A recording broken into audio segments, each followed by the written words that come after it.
కోల్కతా నగరంలో ఇటీవల వైద్యురాల్ని అత్యాచారం చేసి హత్య చేసిన నిందితులను కఠినంగా శిక్షించాలని ఆర్డీటీ స్వచ్ఛంద సంస్థ సభ్యులు ప్రభుత్వాన్ని డిమాండ్ చేశారు. ఈ మేరకు ఆర్డీటీ స్వచ్ఛంద సంస్థ ఆధ్వర్యంలో కళాశాల విద్యార్థులు మహిళా సంఘాలతో కలిసి గురువారం భూపాలపల్లి జిల్లా కేంద్రంలోని అంబేద్కర్ కూడలిలో మానవాహారం నిర్వహించారు. నిందితులను కఠినంగా శిక్షించాలని నినాదాలు చేశారు. ఈ సందర్భంగా సంస్థ సభ్యులు మాట్లాడుతూ దేశంలో మహిళలకు రక్షణ లేకుండా పోయిందన్నారు. దీనికోసం ప్రత్యేక చట్టాలు తీసుకొచ్చి నిందితులను కఠినంగా శిక్షించాలని డిమాండ్ చేశారు.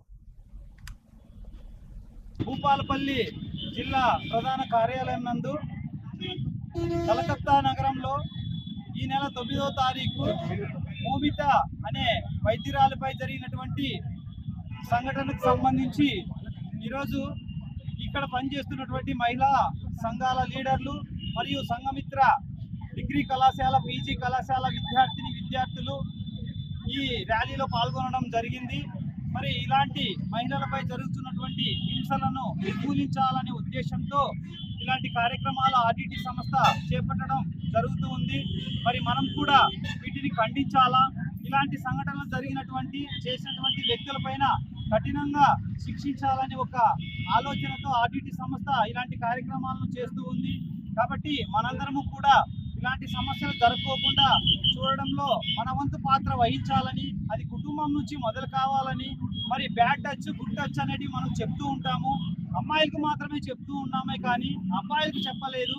అబ్బాయిలకు చెప్పే స్థాయికి తల్లిదండ్రులు కూడా అందరూ కూడా రావాలని నా ఆశయము. మరి ఆర్డీటీ సంస్థ ఆశయం కూడా. మరి అబ్బాయిలు ఏ విధానంలో ఉండాలా, సమాజంలో సంఘంలో ఏ విధంగా వాళ్ళు కూడా అబ్బాయిలు ఉన్నత విలువలతో ముందుకు తీసుకొని వెళ్ళినప్పుడే ఈ సమాజంలో కూడా మహిళలపై మరియు బాలికలపై జరుగుతున్నటువంటి హింసలను ఖండించవచ్చు అనేది ఆర్డీటీ సంస్థ మహిళా విభాగంలో ఉన్నటువంటి మా డైరెక్టర్ గారు అయినటువంటి గౌరవనీయులు విశాల మేడం గారు చెప్పడం జరిగింది. కాబట్టి మహిళలు బాలికలు ఎప్పుడైతే సుఖ సంతోషాలతో ఉంటారో అప్పుడే నిజమైనటువంటి స్వతంత్రము మనకు లభించినట్టు అనే ఒక ఆశయంతో మేము